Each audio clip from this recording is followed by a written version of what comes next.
नमस्कार दोस्तों, अगर आप कहानी का पिछला भाग देखना चाहते हैं तो उसका लिंक मैं आपको डिस्क्रिप्शन बॉक्स में दे दूंगी। आप वहां पे जाके देख सकते हैं। अब हम आगे की कहानी पढ़ना शुरू करते हैं। मन ही मन सिमरन सोच रही थी कि पहले सोनाली की माँ सुमिता ने उसके डैड को उससे छीन लिया और अब सोनाली ने उसके बचपन के प्यार अनिकेत को। सिमरन को अब किसी की कोई परवाह नहीं थी। उसे ऐसे गिरे हुए इंसान के लिए अपना दिल दुखाने की कोई ज़रूरत नहीं थी। अब तो सिमरन उन लोगों को उनके किए का स्वाद चखाना चाहती थी। सिमरन के शब्द अनिकेत को शर्मिंदा करते जा रहे थे। वह फिर गुस्से से बोली, जब मुझे तुम दोनों के करीब आने की खबर मिली तभी मैं समझ चुकी थी कि हमारा ब्रेकअप हो चुका है, लेकिन तुम तो इतने बेशर्म हो कि अभी भी मुझ पर धोखे का इल्ज़ाम लगा रहे हो। बेकार के इल्ज़ाम लगाना बंद करो। सोनाली सिमरन की बातों से परेशान होते हुए और खुद का बचाव करते हुए बोली, गैर मर्द के साथ तुम होटल के रूम कमरे में पकड़ी गई हो और कीचड़ हम दोनों पर उछालना चाहती हो। मैं कीचड़ उछालना चाहती हूँ? कहते हुए भी सिमरन ने झटके से निखिल की बाहों से खुद को छुड़ा लिया और एक हाथ से संभालते हुए आगे बढ़ी और दूसरे हाथ से सोनाली के गले में पड़ा हुआ नेकलेस खींच लिया। सोनाली ने कभी सोचा भी नहीं था कि सिमरन ऐसा कुछ कर सकती है।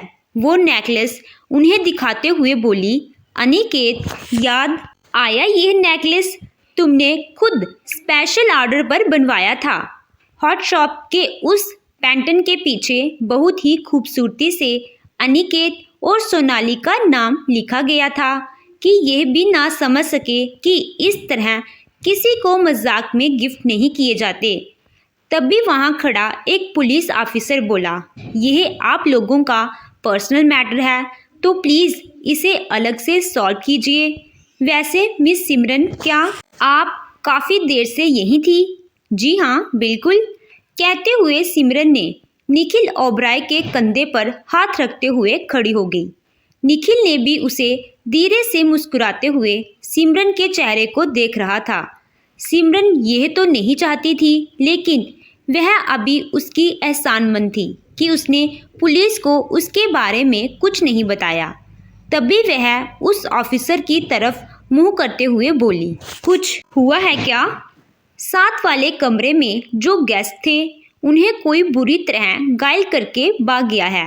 उनकी जान बचाने के लिए उन्हें अस्पताल ले जाया जा चुका है, पुलिस ऑफिसर ने कहा। अच्छा, लेकिन मुझे इस बारे में कोई आइडिया नहीं है। मैं तो यही कमरे में थी।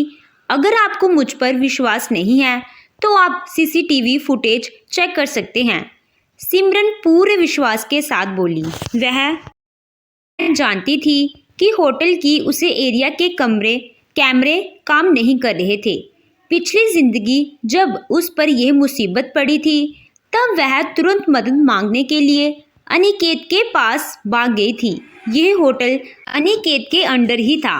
अनिकेत ने सोनाली के साथ मिलकर सभी सबूत मिटाने के बाद पुलिस को कॉल किया था।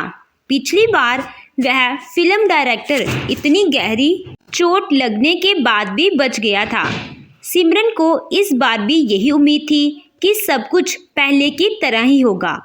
पुलिस ऑफिसर भी जानता था कि सीसीटीवी कैमरा खराब था, इसीलिए वह कुछ नहीं बोला, लेकिन उसके चेहरे के अजीब एक्सप्रेशन देखकर सिमरन सब कुछ समझ गई और बोली, अगर कुछ हुआ भी था तो आप लोग यहाँ मुझे क्यों ढूंढते हुए आ गए?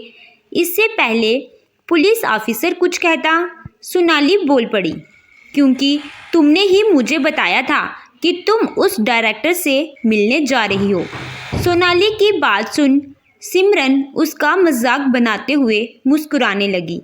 वह मन ही मन सोच रही थी, यह लड़की मुझे फंसाने की पूरी प्लानिंग करके आई है। सिमरन सोनाली उसकी तरफ मुस्कुराते हुए बोली, मैं तुम्हारा मतलब समझ नहीं पा रही हूँ। मैं सिर्फ एक असिस्टेंट हूँ। मेरा डायरेक्टर के साथ क्या लेना देना? क्या तुम यह कहना चाहती हो कि मैं उस डायरेक्टर से अपने लिए रोल मांगने गई थी। सिमरन ने फटाक से अपना फ़ोन उठाया और पुलिस ऑफिसर को दिखाते हुए बोली, इंस्पेक्टर साहब ये लीजिए। पुलिस ऑफिसर ने तुरंत फ़ोन चेक किया। उन दोनों के मैसेज कुछ इस तरह थे। सोनाली, मैं डायरेक्टर से मिलने के लिए होटल रूम में जा रही हूँ, तुम्हें भी मेरे साथ चलना है। सिमरन, मिलने जाना ठीक होगा सोनाली, इसीलिए तो मैं तुम्हें अपने साथ ले जाना चाहती हूँ, ताकि अगर कुछ भी हो तो तुम मेरी मदद कर सको। सिमरन, मुझे आज रात को कुछ ज़रूरी काम है, मैं नहीं आ सकती। मुझे लगता है तुम भी अगर ना जाओ तो अच्छा होगा। जब मैंने तुम्हें कहा है तो तुम्हें आना ही होगा। फालतू बात करना बंद करो। उसके बाद सिमरन ने उसे कोई जवाब नहीं भेजा था। सिमरन को अभी भी सब याद था। सोनाली की बात मानकर सिमरन को ज़बरदस्ती उसके साथ डायरेक्टर से मिलने के लिए जाना ही पड़ा। सिमरन कुछ देर पहले जब बाथरूम में कपड़े चेंज करने गई थी, तब उसने अपने फ़ोन में सोनाली को भेजे हुए मैसेज चेक किए थे। उसने आखिर में सोनाली का कोई जवाब नहीं दिया था। सिमरन ने इसी बात का फ़ायदा उठाकर खुद को बचाने की कोशिश की। ऐसा लग रहा था जैसे इस नई जिंदगी में सारे हालात सिमरन का ही साथ दे रहे थे। सब कुछ ऐसा ही हो रहा था जैसा उसकी ज़िंदगी में हुआ था। वह सब एक बार फिर से दोहराया जा रहा था।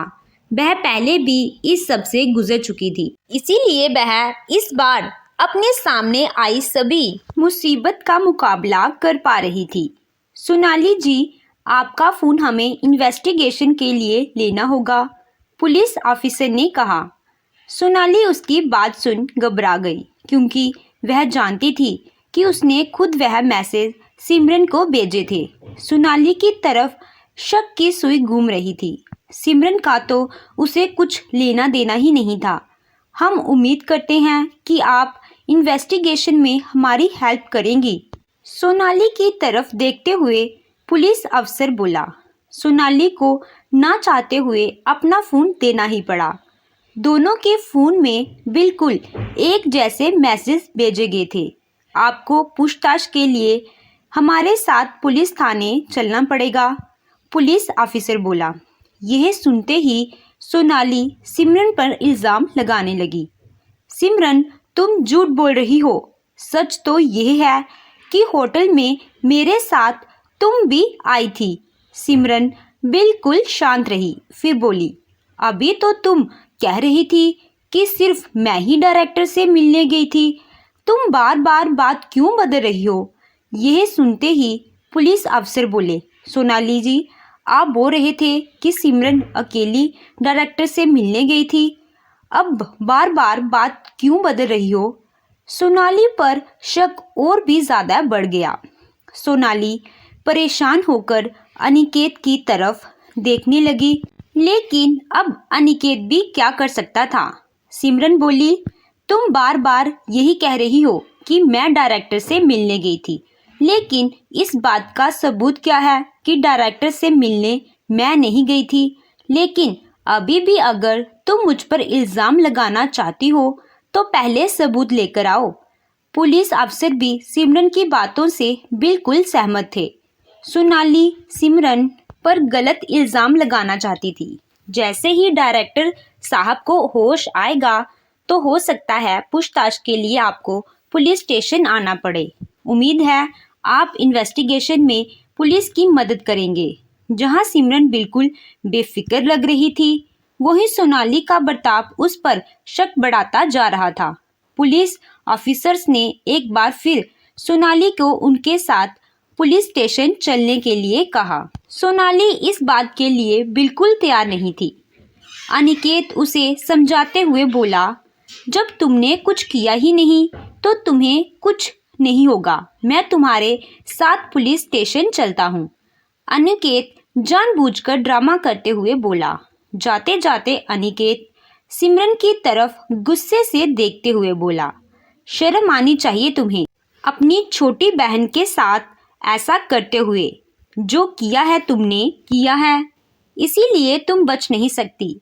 सिमरन अनिकेत की बात सुन मन ही मन हंस रही थी और खुद से ही बोल रही थी, कमाल है, जो इंसान खुद गलतियों का पुतला है वह मुझे गलत साबित करने पर तुला है। मुझे विश्वास ही नहीं होता कि ये वही इंसान है जिसने कभी हमेशा मेरा ख्याल रखने का वायदा किया था।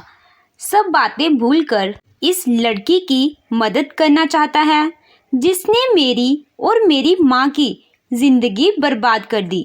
हालात भले ही कुछ भी हों, पर जिससे हम सबसे ज़्यादा प्यार करते हैं, अगर वही इंसान धोखा दे। और फिर अनिकेत की आंखों में अपने लिए नफरत देखकर सिमरन का दिल भी टूट चुका था। वह अपने दिल से अनिकेत के साथ बिताए सभी प्यार भरे पल बुला देना चाहती थी। जैसे ही सोनाली और अनिकेत पुलिस के साथ पुलिस स्टेशन के लिए निकल गए, सिमरन ने चैन की सांस ली, पर अगले ही सेकंड वो हैरान रह गई। अचानक निखिल ओबराय ने उसे कमर से पकड़ा और अपने करीब खींच लिया। थैंक्स कहते हुए सिमरन ने निखिल ओबराय से अपने आप को छुड़ाने की कोशिश की।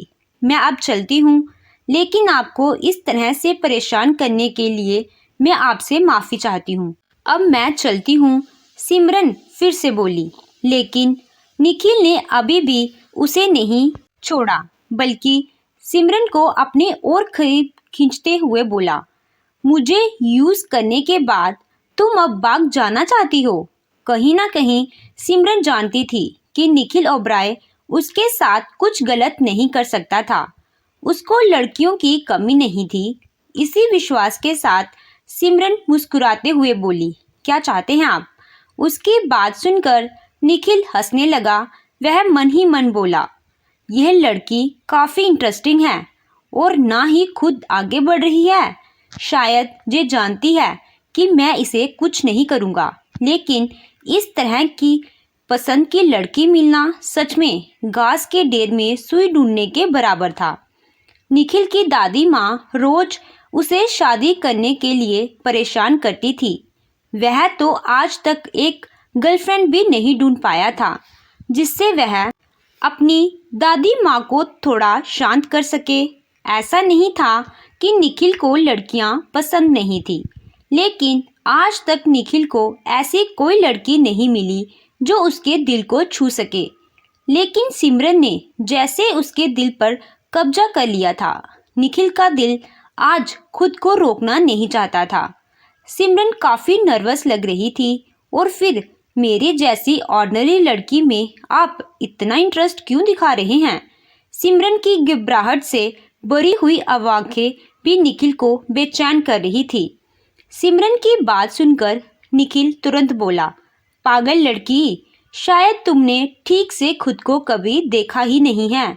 तुम्हारी जैसी खूबसूरत लड़की को कोई कैसे छोड़कर जा सकता है? सिमरन गुस्से से बोली, हटी यहाँ से। जब तुम्हें मेरी ज़रूरत थी तब तुम अपनी मर्जी से मेरे करीब आ गई, लेकिन अब मुझे यूज़ करने के बाद तुम चाहती हो कि मैं ऐसे ही जाने दूं। तुमने मुझे समझ के क्या रखा है? सिमरन उसे शांत करने की कोशिश करते हुए धीरे से बोली, कोई भी लड़की आपका फ़ायदा कैसे उठा सकती है? आपको कौन नहीं जानता है? इंटरटेनमेंट इंडस्ट्री आपके अंडर है। आप अपने इशारे से कितनी ही कंपनियों को बर्बाद कर सकते हैं। मेरी जैसी गुमनाम लड़की आपका फ़ायदा उठाने की सोच भी नहीं सकती। दुनिया जानती थी कि ओबराय फैमिली देश की सबसे मशहूर और ताकतवर परिवारों में से एक थी। विरासत के साथ साथ उनके परिवार का इतिहास भी बहुत पुराना था। यहाँ तक उरे कॉरपोरेशन का सवाल था। वह खुद इतनी बड़ी कंपनी थी कि इंडस्ट्री की कई कंपनियां मिलकर भी उसका मुकाबला नहीं कर सकती थी। ऐसा कहना गलत नहीं होगा कि ओबराय कॉरपोरेशन इंटरटेनमेंट इंडस्ट्री की कंपनियों पर राज करती थी और निखिल ओबराय उसकी रियासत का सुल्तान था। जिस तरह की तारीफ कर रही थी वह समझ चुका था कि यह लड़की बहुत ही तेज है। अचानक अपनी आंखें चढ़ाते हुए बोला, साथ वाले कमरे में क्या हुआ था? निखिल अच्छी तरह से जानता था साथ वाले कमरे में जो डायरेक्टर था वह बेस्ट डायरेक्टर में से एक था। वह दिन में निखिल ओबराय से मिलने के लिए उसके कमरे में भी आया था। सिमरन उसका सवाल सुनकर हैरान रह गई। अचानक यह सवाल क्यों कर रहे हैं? फिर बोली, सोनाली उस डायरेक्टर की मूवी में लीड रोल करना चाहती थी। वह अच्छी तरह जानती थी कि डायरेक्टर उसे होटल रूम में बुलाकर क्या करना चाहता था, लेकिन उसके बावजूद भी उससे मिलने के लिए चली गई। लेकिन डायरेक्टर को खुश करने के लिए सोनाली अपनी जगह मुझे आगे करना चाहती थी। मुझे यह मंजूर नहीं था। इसी चक्कर में सोनाली ने वहां पर रखा टेबल लैंप उठाया और मेरे सिर पर दे मारा। मुझे मारने के चक्कर में टेबल लैंप का एक किनारा मुझे लगने से पहले डायरेक्टर को लग गया। फिर वो हमें बेहोश छोड़कर वहां से चली गई ताकि सारा इल्ज़ाम मुझ पर आ जाए। अच्छा, तो ये मामला था। निखिल अपना सिर हिलाते हुए बोला। सिमरन ये देखकर हैरान थी कि निखिल की आंखों में उसके लिए एक शक का कतरा भी दिखाई नहीं दे रहा है। और फिर वह निखिल से बोली, आपको मेरी बातों पर विश्वास है? विश्वास ना करने की वजह क्या है? उसके शब्दों में सिमरन के दिल को छू लिया था। उसके लिए वह एक अजनबी था, लेकिन फिर भी उसे सिमरन की बात पर विश्वास कर लिया, जबकि उसके सगे बाप ने भी उस पर विश्वास नहीं किया था। निखिल उस पर ऐसे ही विश्वास नहीं कर रहा था। निखिल के विश्वास के पीछे उसकी स्पेशल पावर जो उसे खानदान में जन्म लेने की वजह से मिली थी। ओबराय खानदान कुल 8 परिवारों में बटा हुआ था। 8 परिवारों का हेड सिर्फ एक ही इंसान होता था। ओबराय खानदान की हर पीढ़ी में एक ऐसा इंसान होता था जिसके पास सच और झूठ को पहचानने की स्पेशल पावर होती थी, और उस इंसान को ओबराय खानदान का अगला हेड बनाया जाता था। लेकिन खानदान के इस राज को उनके खानदान के लोग ही जानते थे। इस बात को सबसे छुपा कर रखा गया था ताकि दूसरे लोग फैमिली सिर को डरा धमका कर उसकी पावर का गलत फायदा ना उठा सके। निखिल ओबराय भी इस वक्त ओबराय खानदान का हेड है। उसके पास भी सच और झूठ को पहचानने की स्पेशल पावर थी। वह अच्छी तरह जानता था कि सिमरन सच बोल रही थी, लेकिन सिमरन की आंखें एक अजनबी को अपने आप पर विश्वास करता देख आंसुओं से भर चुकी थी। उसकी मां को डिवोर्स देने के बाद सिमरन के डैड ने सुमिता से शादी कर ली थी। उन्होंने कभी भी सिमरन की बात पर विश्वास ही नहीं किया। उन्हें सोनाली और उसकी मां की हर बात पर विश्वास होता था। वह दोनों माँ बेटी मिलकर सिमरन को परेशान करते थे, लेकिन वीरेंद्र राठौर हमेशा उन दोनों की तारीफदारी करते हुए उल्टा सिमरन को ही सजा देता था। आज तक सिर्फ सिमरन की मां ने ही उस पर विश्वास किया था, लेकिन आज वह इंसान जिसे वह निखिल ओबराय, जिसे जिंदगी में वह पहली बार मिली थी, उसने उसकी बात मान ली। सिमरन चुपचाप खड़े मन में सोच रही थी, किस्मत के खेल भी कितने अजीब होते हैं। मेरे सगे बाप के साथ साथ मेरे बचपन के प्यार ने भी कभी मुझ पर विश्वास नहीं किया, और यह कुछ घड़ी पहले मुझ पर इतना विश्वास कैसे कर सकता है। सिमरन अपने ख्यालों में खोई थी कि तभी उसके फ़ोन की घंटी बजी। सिमरन फ़ोन स्क्रीन की तरफ देखती जा रही थी कि तभी निखिल ओबराय बोला, क्या तुम फ़ोन उठाना नहीं चाहती? एक तरफ तो निखिल ने उसको दीवार से सटक कर रखा था, वह हिल भी नहीं पा रही थी, और दूसरी तरफ वह उसे फ़ोन उठाने के लिए कह रहा था। सिमरन थोड़ा नाराज़ होते हुए बोली, अगर आपकी इजाज़त हो तो क्या मैं फ़ोन उठा सकती हूँ? पिछले ज़िंदगी में तो सिमरन ने यही सुना था कि निखिल ओबराय एक बहुत ही शरीफ और लड़कियों से दूर रहने वाला इंसान था। लोग तो यही कहते थे कि उसकी कोई गर्लफ्रेंड भी नहीं थी। हालांकि सिमरन को तो एक अलग ही निखिल ओबराय अपने सामने दिखाई दे रहा था। वह किसी गुंडे से कम नहीं लग रहा था। वीरेंद्र राठौर तुम्हारे डैड हैं क्या? तुम अपने डैड को नाम से बुलाती हो? सिमरन ने कोई जवाब नहीं दिया। वह तो बस मुस्कुराते हुए फ़ोन की स्क्रीन की तरफ देखती जा रही थी। उसे वक्त उसकी मुस्कान शैतानियत से भरी लग रही थी, बिल्कुल वैसे ही जैसे थोड़ी देर पहले अनिकेत और सोनाली को देखकर मुस्कुरा रही थी। लेकिन निखिल तो जैसे उसकी मुस्कुराहट में कहीं खो ही गया था। इसी मौके का फ़ायदा उठाकर सिमरन ने ज़ोर से अपना पैर निखिल के पैर पर दे मारा।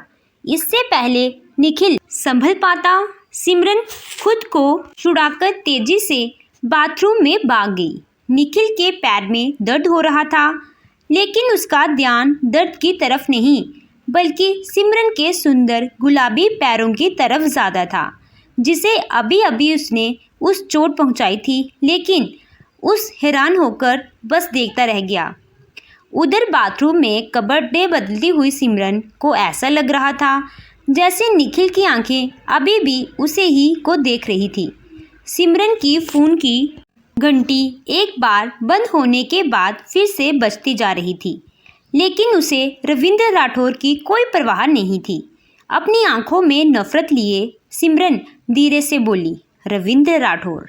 ये उसी आदमी का नाम था जो कहने को तो उसका बाप था, लेकिन वह किसी तरीके से काम नहीं था।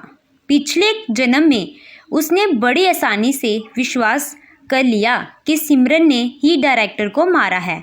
यहाँ तक कि सज़ा के तौर पर जेल भेजे जाने के बाद वह जेल में उसे एक बार मिलने तक नहीं आया। सिमरन को अच्छी तरह से याद था कि 8 साल तक जेल में रहने के बाद जब वह बाहर आई तो उससे मिलने कोई नहीं आया था। सिमरन को भी अपनी माँ के अलावा किसी की फिक्र नहीं थी।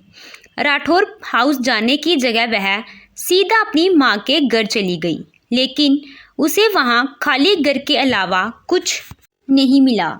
घर में चारों तरफ धूल भरी हुई थी, जैसे काफ़ी समय से वहाँ सफाई नहीं की गई हो। सिमरन की माँ को सफाई पसंद थी। बीमार रहने के बाद भी वह किसी तरह घर की सफाई कर लिया करती थी। बिना कोई समय गंवाए सिमरन भागकर पड़ोसी के घर पहुंची। दरवाजे पर नॉक किया। सिमरन, तुम इतनी जल्दी रिलीज़ कर दिया? कौशल्या आंटी दरवाजे पर सिमरन को देख चौंक गई थी। क्या मतलब इतनी जल्दी रिलीज़ कर दिया गया? सिमरन को एहसास हो चुका था कि उसकी माँ के साथ कुछ गलत हुआ है। अब इसे छुपाए रखने की कोई ज़रूरत नहीं, हर कोई इस बारे में जानता है। लास्ट ईयर तुम्हारी छोटी बहन, शायद उसका नाम सोनाली है, तुम्हारी माँ से मिलने आई थी। कौशल्या आंटी को भी सोनाली के बारे में कुछ नहीं मालूम था, लेकिन उन्होंने अपनी बेटी से सुना था कि वह एक बड़ी स्टार है। तब उसने अपने आप को पूरी तरह से कवर कर रखा था ताकि उसे कोई पहचान ना पाए। सोनाली तुम्हारी माँ के घर से भागते हुए बाहर आई थी, लेकिन जल्दबाजी में खुद के फेस को कवर करना भूल गई थी। तब मैंने उसे देखा। बाहर आते ही उसने एम्बुलेंस को कॉल किया। उससे बातचीत के बाद कौशल्या आंटी को पता चला था कि सोनाली सिमरन की छोटी बहन है। वह यहाँ तुम्हारी माँ को ढूंढकर उन्हें यह बताने आई थी कि तुमने किसी को हर्ट किया है और इस कारण तुम्हें 8 साल की सज़ा हुई है। कौशल्या आंटी की आंखों में आंसू छलक आए थे।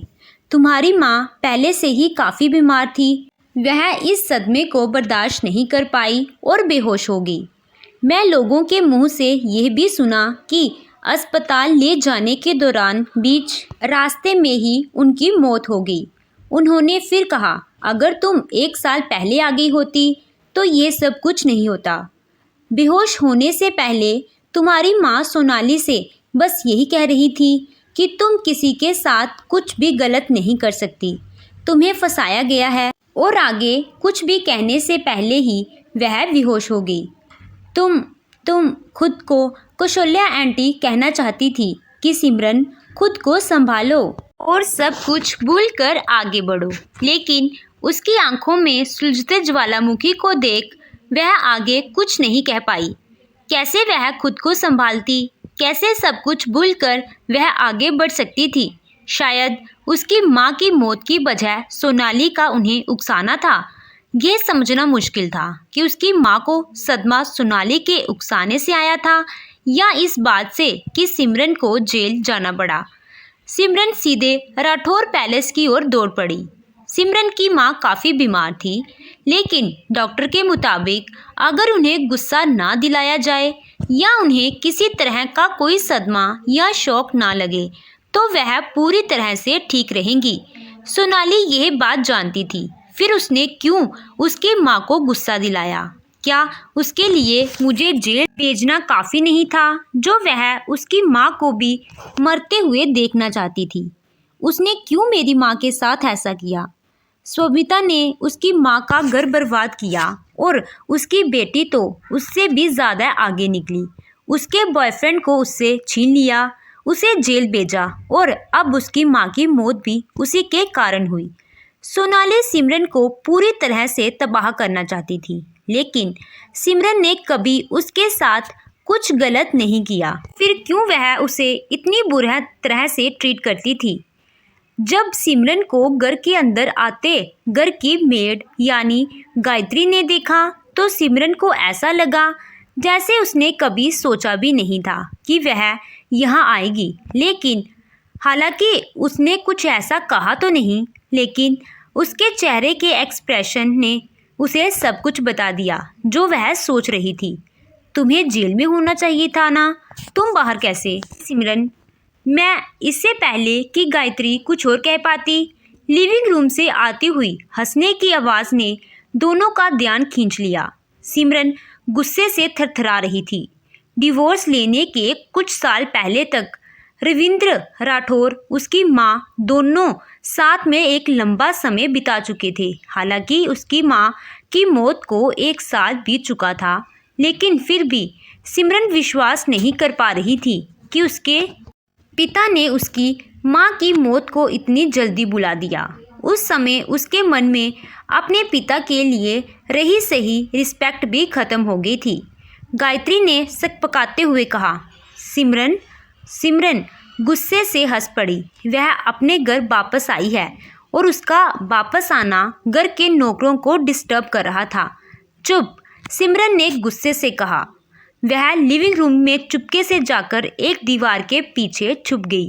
लिविंग रूम में वीरेंद्र सुमिता के साथ बैठा हुआ था और दोनों के सामने सोनाली और अनिकेत बैठे हुए थे।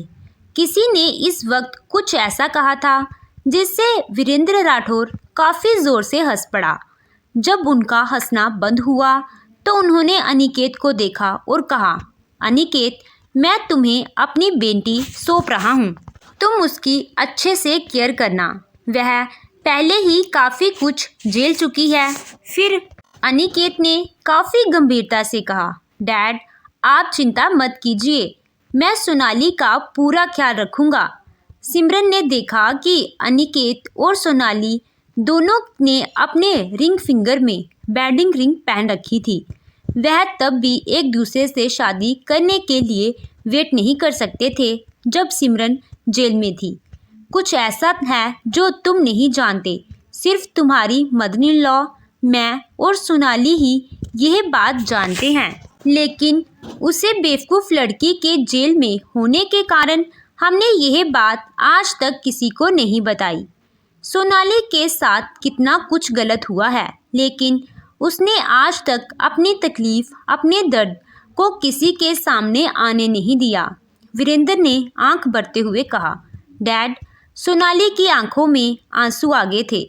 मुझे कोई प्रॉब्लम नहीं है, आपने हमेशा मुझे बहुत प्यार से ट्रीट किया है। मुझे किसी और चीज़ बात से फ़र्क नहीं पड़ता। कैसे तुम्हें कुछ फ़र्क नहीं पड़ता?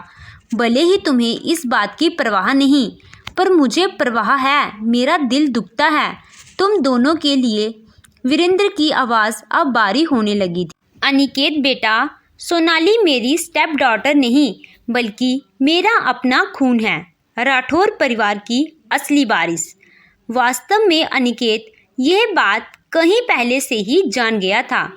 सिमरन से ब्रेकअप की पहले जब वह सोनाली के साथ रिलेशनशिप में आया था, तभी सोनाली ने उसे यह सच्चाई बता दी थी इस सच को जानना भी एक कारण था कि उसने सोनाली की हेल्प की, क्योंकि वीरेंद्र सिमरन से कहीं ज़्यादा सोनाली से प्यार करता था और वह उसकी अपनी बायोलॉजिकल डॉटर भी थी, जिसके लिए वह कुछ भी कर सकता था। यह बात जानने के बाद सिमरन को छोड़ सोनाली के करीब जाना अनिकेत के लिए फ़ायदे का सौदा था। इसी कारण बिना कुछ सोचे वह सोनाली को डेट करने लगा। वह मैं था जिसने तुम्हारे और तुम्हारी माँ के साथ गलत किया। तुम मेरी अपनी बच्ची हो, लेकिन दुनिया के सामने मुझे अपनी स्टेप डॉटर कहना पड़ा। तुम्हारे लिए इतने सालों में मैं कुछ बेहतर नहीं कर पाया। लोगों ने तुम्हें तुम्हारे परिवार को बर्बाद करने वाला तक कह दिया, लेकिन वास्तव में राठौर परिवार की असली वारिस तुम हो। ना तुमने किसी से कुछ छीना, ना तुमने किसी को नीचा दिखाया। वह मैं हूँ जो एक पिता के रूप में तुम्हारे साधारण ज़रूरतों को भी पूरा नहीं कर पाया, और जिसके कारण तुम्हें और तुम्हारी माँ को इतने सालों तक ना जाने क्या कुछ सुनना पड़ा। फिर अनिकेत ने कहा, डैड डोंट वरी, मैं हूँ ना। मैं सच में सोनाली का बहुत अच्छे से ख्याल रखूँगा। आज और अभी से सोनाली मिसिस आर्य है, मिसिस अनिकेत आर्य। श्रीमती अनिकेत आर्य, जो सरनेम सिमरन का होना चाहिए था, उसे भी सोनाली ने उससे छीन लिया। डैड, आप बेकार में चिंता कर रहे हैं। मैं किसी भी तकलीफ़ में नहीं हूँ। आप वैसे भी मुझे बहुत अच्छे से ट्रीट करते हैं। सिमरन के पास जो कुछ भी था वह मेरे पास है, और जो उसके पास नहीं था वह सब भी मेरे पास है। मुझे पता है आप जो कुछ भी मेरे लिए कर सकते थे वह सब आपने किया। यह कहते हुए सोनाली की आंखें आंसुओं से भीग चुकी थी। वीरेंद्र, खुद को दोष मत दो। अगर किसी को दोष देना है तो मुझे दो। आगे कुछ कहने से पहले ही सुमिता का गला भर आया और वह रोने लगी, लेकिन इस उम्र में भी उसकी अदा को देख लोमड़ी तक शर्मा सकती थी। सिमरन सुमिता के नाटक को अच्छे से समझती थी, लेकिन वीरेंद्र इतने सालों के बाद भी उसके मगरमच्छ के आंसुओं को पहचान नहीं पाया था। उसका ज़रा सा भी अपसेट होना वीरेंद्र को बर्दाश्त नहीं था। मैं तुम्हें कैसे दोष दे सकता हूँ? सारी गलती उस अनुराधा की है। अगर वह न होती तो हम अचानक एक ज़ोर से आवाज़ हुई, धम। इससे पहले कि वीरेंद्र अपनी बात पूरी कर पाता, एक बारी चीज़ तेज़ी से उसकी तरफ आई। वह सिमरन थी, जिसे अपना बैग उसकी तरफ पूरी ताकत से फेंका था, लेकिन वीरेंद्र के रिफ्लेक्शन काफ़ी तेज़ थे।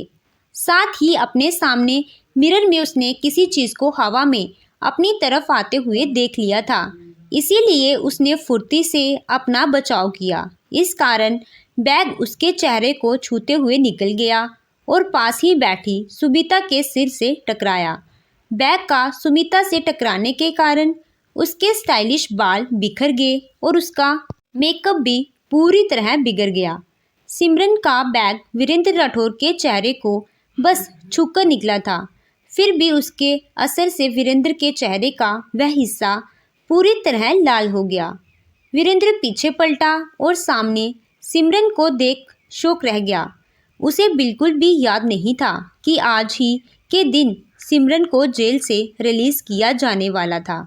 उसे लगा कि सिमरन उसकी तरफ आ रही है, लेकिन उसकी तरफ तेज़ कदमों से आती अचानक ही सिमरन सोनाली की तरफ पलटी और उसे एक ज़ोर का तमाचा मारा। ये सब इतनी तेज़ी से हुआ कि सोनाली के साथ खड़ा अनिकेत भी सिमरन को रोक नहीं पाया। उन सबको यही लगा था कि सिमरन का टारगेट वीरेंद्र था, लेकिन अचानक ही वह सोनाली की तरफ पलट गई। थप्पड़ इतना ज़ोरदार था कि उसके असर से सोनाली ज़मीन पर जा गिरी। दोस्तों, ये एक प्यार और रिवेंज की कहानी है। आगे की कहानी जानने के लिए हमारे साथ बने रहिए। चैनल पे नए हो तो प्लीज़ चैनल को सब्सक्राइब कीजिएगा और अपने विचार हमारे साथ साझा जरूर करें। Thank you.